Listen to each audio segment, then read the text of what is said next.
Hey, I am Perk from Wowhead. Really excited to be doing this interview. We've compiled lots of questions from the Wowhead community on Battle for Azeroth. So before we get started, why don't you briefly introduce yourselves, and then I'll jump right into the questions. Sure. My name's Jeremy Fiesel, also known as Muffinus. I'm a senior game designer. And I'm Frank Kolakowski. I'm the Assistant Technical Director for World of Warcraft. Cool. So first, I have a few questions on allied races, because they're really popular. The first is that after we've seen the Zandalari Moonkin models, people are asking, will other Druid races get unique Moonkin models or touch-ups in the future? So I wouldn't necessarily rule out touch-ups of additional things. I think what you've seen in Battle for Azeroth is that we're very excited about the customization options that are afforded to us by things like allied races. We get the ability to do in a way that we've never really been able to do before, give you a whole different, not only a skin color for your orc, but also a different posture and face paints and a mount and a storyline, and all of that feels like it's the right package for customization options. And you've also seen us make up some small touch-ups, like the golden eyes for Blood Elves, which is canonically when Onvina cleansed the sun well, then they all had golden eyes. We were finally able to get that implemented, and you'll see that on some of the more popular priest and paladin NPCs as well. So I wouldn't necessarily rule anything out at this point. There's a lot of really cool ideas out there. As with anything on World of Warcraft, we need to make sure that we're spending our time wisely and on the sort of the biggest impact things that make the most sense for the story we're trying to tell. So we don't have any particular things to clue you in on right now, but we'd love to hear what the community has to think about additional customization options they'd like to see. Cool. So the next is, what's the latest on any allied race ever being a Death Knight? So I think that storyline-wise, that one gets a little bit interesting, because when you went through the Death Knight story experience, Arthas was the Lich King, and he had a whole purpose for raising Death Knights, and Bolvar is going in a, well, I wouldn't say a completely different direction than Arthas, given his recent Death Knight shenanigans, but it would have to make sense for the story, essentially. Cool.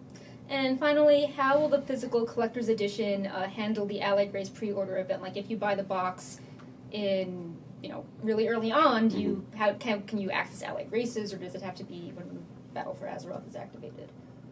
Whenever you're talking when you get the physical box. Yeah, the physical box that we just learned about. Okay, that'll come with the key. Okay.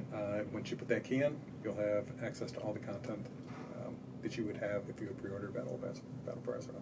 So the Mag'har orcs and the Dark Iron dwarves are still only planned to be unlocked after 8.0 proper launches, but you would have access to the 4 existing allied races, the High Mountains and the Light Forged and all that kind of goodness. And then we are excited to be able to announce that this year, for the first year, if you buy the physical collector's edition, but you also buy a game key right now, an online game key, so that you can start playing, when you get your physical collector's edition, you'll be able to refund that previous game key for Battle.net balance. Oh, wow. That's great news. Yeah. Awesome. We're really happy we were finally able to do that for players. Awesome. Speaking of orcs and customization, will the orcs, when will they get the upright posture? Is that the pre-patch or Battle for Azeroth? And will other races maybe have an option to stand upright, like male undead? Or are they still going to be hunched over? So I believe the barbershop option should be available right as soon as pre-patch occurs for the green orcs. Okay. He says. Yeah, I don't believe we're restricting the barbershop change. You won't be able to be a Mag'har orc, though, specifically, until the launch of BFA. Yeah. And then as for male undead, well, that's up to Sylvanas. Oh, okay. I don't know if that's really a top priority for her. You have to ask her. And you kind of touched on this before, but talking about the Golden Blood Elves, a lot of players were really surprised to see that, especially because Ian at the past Q&A just said it wasn't really top priority to do customization for older races. So that was really cool to see. Are more little touch-ups like that on the way? And was the Golden Blood Elf eyes like something a long time coming, or just it was really funny timing seeing it appear right after they said it wasn't a priority? Yeah, so as with anything on the World of Warcraft team, the things that we announce and say at BlizzCon may change significantly over the course of the year. And I think what we're finding is that we love the the ability to add more player customization options. That's super cool, and we found that players are responding very positively to it. So we'd like to continue doing that, although we don't have anything to announce quite yet. We would love to hear all of your ideas. Please, post them on the forums. Let us know what you'd like to see. All right. It's high elves. I have a few questions about loot. The first was that Ian said in the Q&A he was talking a lot about personal loot and how it's replacing other types of loot in some situations. Will personal loot be the only form of loot in Battle for Azeroth? That is the case right now, I believe. Well, there's things like best. Okay. Yeah, it's not. I wouldn't say that is either of our areas of expertise. Yeah. All right. Even a better answer. All right. Well, we'll skip to some questions on islands then, Sure. which are more. That is our area of expertise. Lots of players are really keen to know what types of rewards are from islands, especially players interested in things like collections. Yeah, for sure. So we want to make sure that, similar to Timeless Isle, which kind of had a smattering of a ton of different things you could get there, everything from battle pets to consumables, there was a couple of mounts, there's all kinds of neat stuff, and achievements, of course. All of those wrapped up inside of the islands experience. Some creatures that you'll find on islands will drop item as quest giver that sends you on a little quest that tells you a little bit more of their storyline. We want to feel like you're still getting cool stuff when you're doing an island. By far the biggest reward from your island expedition, though, is it directly translates into artifact power for your amulet. When you finish an island, you're going to get this moment where your team is standing there holding your Heart of Azeroth, and that big chunk of Azerite that you collected, however much you collected on the island, flows into your neck piece, and you see a big amount of artifact power at the bottom, and that's how much you got for doing that island. We also want to make sure that even if you don't win the island, you still get a good chunk of a reward, so it feels solid to do a PvP island, even if you don't happen to win that particular island. Cool. When you mention Timeless Isle, does that imply things like mounts or pets or toys or like if you're an alt that doesn't really care about Azerite power, but you really like collecting a thing, like is it a place for you as well? Yeah, for sure. And I think that it's a space where there's a lot of different creatures that can show up there. There's a lot of stories we can tell. There's a lot of neat stuff that we can drop. It's the first time you'll be seeing the pygmies again since Cataclysm. Oh, yes. How many cool pygmy things do we have to make? And yeah, I mean, there's a lot of really cool design space there, especially because we have such variety. So there's so much stuff we can pull from. So we're not quite ready to give you exact amounts of stuff, but expect to see some cool items show up on the alpha, and I'm sure show up on a Wowhead at some point. What are some of the funny enemy abilities that really stand out among the advanced NPCs, and what's your top most favorite advanced NPC to design? I think the first time we did the Internal Islands playtest, the word Sneaky Pete was mentioned. You couldn't walk past an office without hearing somebody cursing Sneaky Pete, because he had a tendency to find the healer in your group and just stun lock them the entire time. He'd sap them. When they came out of sap, he'd stun them. He was pretty adept at understanding who the high-value target on your side was and making sure that they were sufficiently dealt with. Players that played in Alpha recently have gotten a taste of him, and before we did a tuning pass to kind of more normalize things, they had a more aggressive version of the AI. The version that the team played was way worse than that. So he would jump you when you were busy, blind your healer, kill the other guy, kill you, yell Sneaky Pete, and then leave. He was just really, really mean and hilarious and fun. And that's the power of creating an AI system like that, is we can create creatures that operate unlike anything that you've seen in World of Warcraft before, so you don't expect what they're going to do. And that's kind of the power of an exploratory system where it feels like you're entering this uncharted space. What if all of the parts of that feel really uncharted? We've had 14 years of creatures just running up to you, punching you in the face, in creative ways, mind you. But the advanced NPCs, I think, are going to be appreciated for doing it in a brand new way. And as you increase in the difficulty of the islands, you'll see that they unlock more different abilities. Some of our favorite abilities for the players have had, of course, we had to stick on these guys. Right. So there's like a paladin NPC, the Sunbreaker Ferasi. When he, on Heroic, starts to get low on health, he'll actually bubble and run away from you in order to heal himself up and try to get out of line of sight, which is hilarious to see an NPC do. Right. It's also really rude to see as a player, Yep. but it's totally like something a player would do. Yeah. That was really our goal, is to create not necessarily exact replicas of players, but to create interesting stories that these guys could tell, interesting abilities that a player might use against you in a specific circumstance that we can say, okay, that's a thing I've seen a player do that I remember, I have a story about, I'm going to give it to this guy. that's going to create awesome situations. Is there a chance we could see those island NPCs show up in other storylines throughout the continents to learn more about them? Not necessarily. We feel like that they're going to show up at your docks. They have some lines that they say. There's a couple of quests associated with them to help flesh them out a little bit. But by and large, they're characters that, in some cases, you should know from past experiences. Dudes like Dizzy Dina and Tally and Rally Zapnabber show up again. They've already got kind of a story associated with them. But these guys really, they're members of the Horde and the Alliance that came out from their particular backgrounds, that usually have very strong backgrounds, like the Void Elves, to help out the Horde and the Alliance, and that's pretty much their story. A lot of their character comes out in how they play and all of the VO they get. We've written tons of VO lines for these guys. Funny. Some of them are pretty hilarious. There's one guy that thinks all of the Alliance smell like cheese. Like, we try to have a lot of fun with them. Yeah.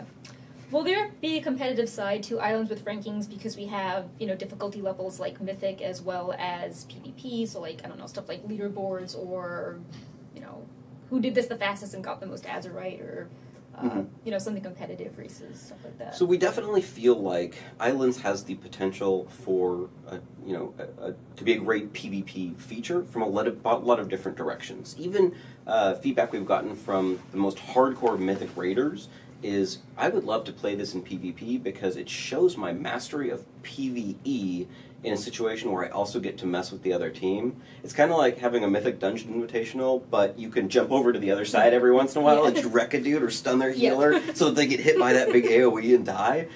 So for that particular kind of player, that sounds super awesome, and it certainly sounds like it has great potential to be a viewable thing that maybe you could watch two groups of players go up against each other. We don't have any plans quite yet. We'd like to see how the feature turns out before we, start thinking about things like leaderboards, but we're super jazzed by how excited the community already is by the potential. All right. So we've got a secrets-related question here. One is the hive mind a part of a future adventure that will require the community to use their brain? No hints. Okay, I tried. Something about professions. Players are curious. Will quest progression and profession progression still be gated behind dungeons and raids, or is that changing in BFA? So profession progression isn't necessarily something that we're quite ready to talk about yet. There's still a little bit up in the air there. As for quest progression, we feel like having the finale of certain quest lines exist in dungeons where it feels appropriate is super cool. In some cases, that's the best way to tell the end to your story. You don't necessarily want to walk up to Ner'zhul when he's out in the outdoor world by himself and punch him yourself and just win. Feels like he needs an epic finale, and in some cases that's going into raids in order to do that. We do, however, want to improve the visibility behind which quests take place in dungeons, so you don't feel like you're going off on a solo quest, and maybe in Azuna, and you walk up to that portal and you're like, wait a minute, I can't do this. So you'll see them all have a dungeon heading this time around instead of a zone heading. Great. We've got a few questions on Azerite. One general one is, what are the biggest lessons learned from the artifact system that will shape how the Azerite system works? So the artifact system we thought was very interesting for the first chunk of the expansion, where you're making meaningful choices between, do I want this ability, do I want this ability, how do I want to build my character, like a talent tree. We felt like that fell off at the end of the expansion. You started to get concordance and things like that just felt a little bit less interesting in terms of choice-wise. And then your character stopped progressing in how your gameplay changes outside of getting trinkets and set bonuses at that point. We'd like artifact Azerite armor to be effectively a consistent series of choices throughout all of the different rating tiers of this expansion, so that as you're progressing your character in 8.1 and so on, you're continuing to get new pieces of armor with new traits that synergize in different ways, and you're still making interesting choices even all the way out to the end of the X-Pack. Will there be a visual component to the Azerite system, similar to how there are cosmetic rewards like the artifact skin progression, which are really popular, currently, like the Mage Tower, stuff like that? TBD. Don't think we're quite ready to talk about how it's going to work in visually yet, although we have some cool ideas. All right. A few questions now about artifacts. A lot of people want to know, how are the Guardian and Feral artifact transmog forms going to work? They will work. We're working out the exact details. There's some technical magic that has to happen behind the scene to get that to work, but I did talk to people about this exact topic about a week or two ago, and we're committed to making it work. Cool. What is going to happen to Hati? We have plans. Yeah. Not ready to talk about them quite yet, but we have plans. Also, people are concerned that, your artifact weapons talk to us in 8.0 if we have them equipped after the event happens where we don't use them. So, like, can we still hear the Shadow Priest whispers in Battle for Azeroth? I think in a lot of cases we're still thinking a little bit about how we want to carry forth any of the sentient sort of creatures, just like you were talking about with Hattie. In some cases, we need to pay careful attention to what makes sense storyline-wise, given how the finale event occurs and what happens immediately after that. So it's really going to depend on whether or not it's the right lore for that particular thing. All right. Some of the questions I had about Warfronts got answered at the general presentation, but one general one was, do you guys know a schedule for releasing the Warfronts? Like, do we expect them every few months? And, like, what's the general progression of, we beat this, like, 50 times now. We're now moving on to the next Warfront. It's not something we can talk about. I think Ian covered everything you can say. To talk about on Warfronts right now. I have a few achievement questions, which I know you also like. For sure. Some people are asking, can artifact appearances be available cross-spec but remain locked to each class? For example, Red Paladins using the Holy Appearance or Frost Mages using the Arcane Staff. I don't think it's something that we're planning on releasing with 8.0. As with anything to do with Transmog, we have loosened up restrictions with certain things over time, and it's something we'll continue to read the community feedback for. Although, in some cases, it gets a little weird when you're using Ashbringer to heal. Maybe that's not its intended purpose necessarily. And in some cases, that may break the lore a little bit too much. Yeah. Also had a question if thoughts on more things being account-wide, such as the honor and prestige grind to get the rewards, or things like Balance of Power, especially because Glory of the Legion Hero is needed for one of the Balance of Power tints, and that's an account-wide achievement, but Balance of Power is not account-wide. So, any thoughts about having more stuff be account-wide, or is that more of like a to-be-decided type thing? The account-wide discussion is interesting because it has certain benefits and it has certain detriments. And one of the things we have to be very careful with, anytime you take a system account-wide, that makes it very difficult to ever go back in the other direction. It's kind of that forever. And you lose a little bit of that character identity of, this is the character, I got this particular thing on, and so whenever I play that character, I feel extra special for rolling around on, say, my gladiator mount. Something like that, so it's very character-specific. So we need to be very careful with it.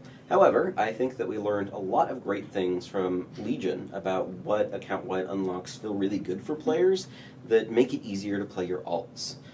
For example, when you unlock world quests in Battle for Azeroth, you'll unlock account-wide, because we thought that was a great change. When you unlock the Islands feature by playing through your War Campaign quest in Battle for Azeroth, it'll also unlock for all of your alts. So if you want to level them up by doing Islands, we'll go ahead and let you. Nice.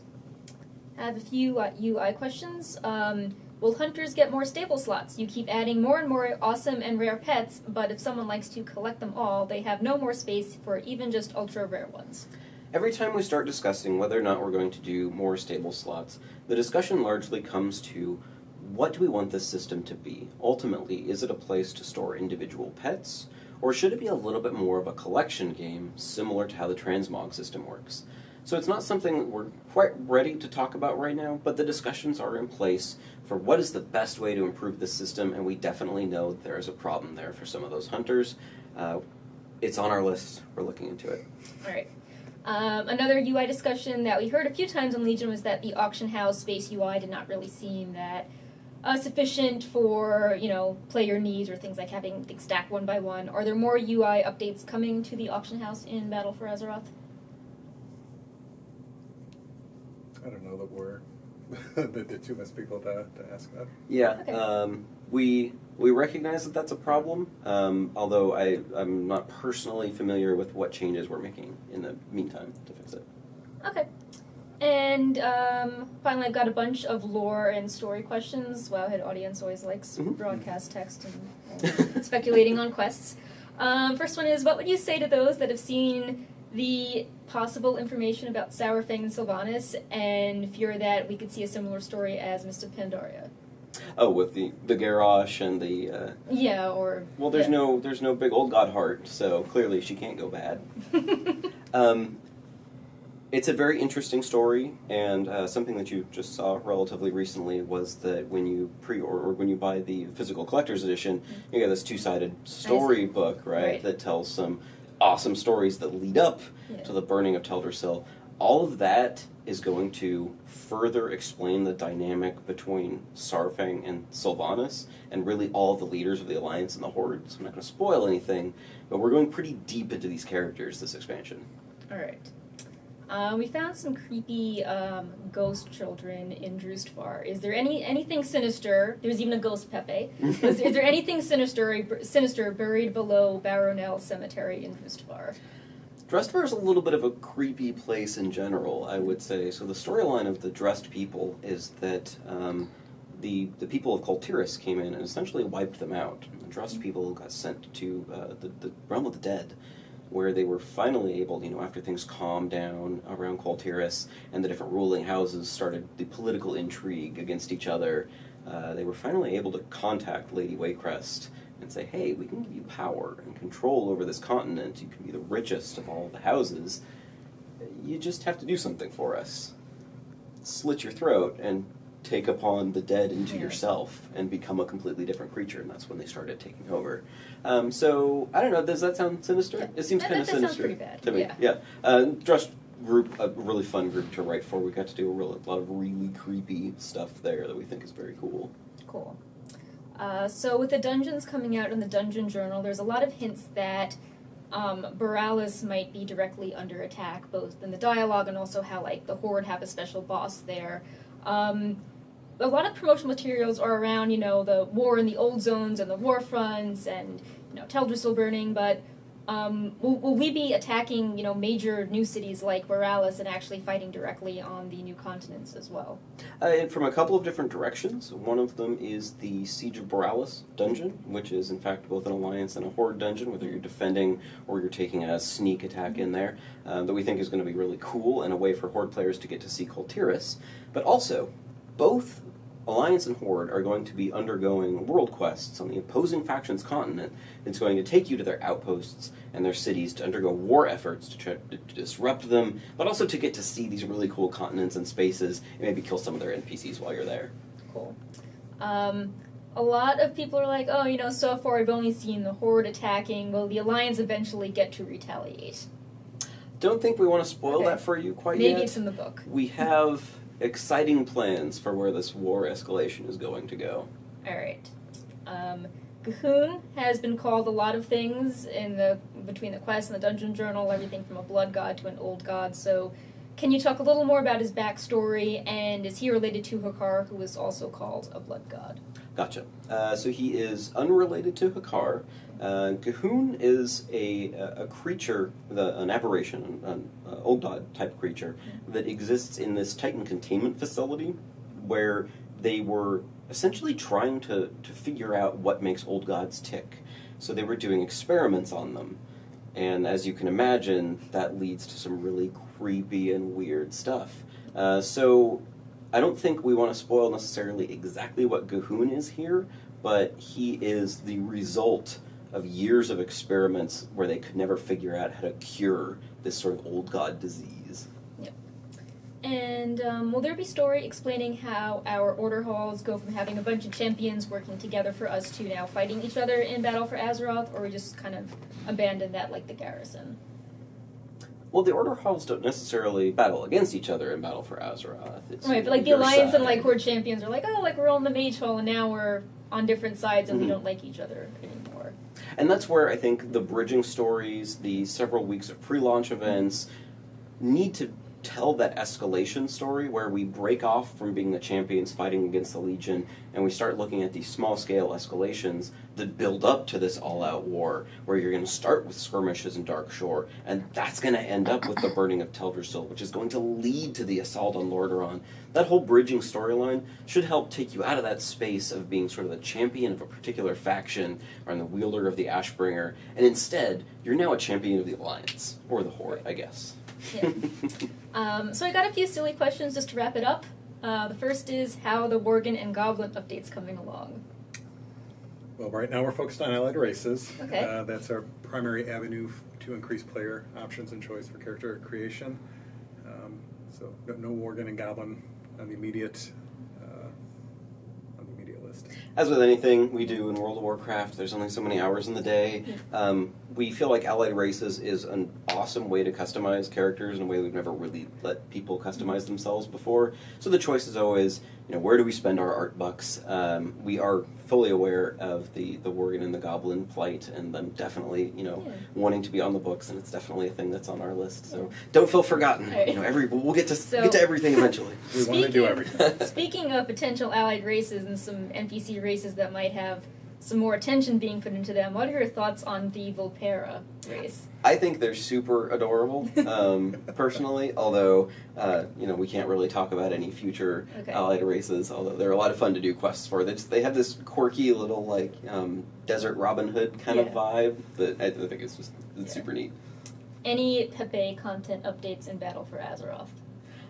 So we're not ready to announce any specific special Pepe content that's put in there, although you've probably already seen that we got a Kultiris Pepe, and a Zandalar Pepe, and a Ghost Pepe. And a Ghost Pepe. So. Okay. And finally, so now we've learned what happened to Ilaria and Turalyon, so where's Wrathion? Interesting question.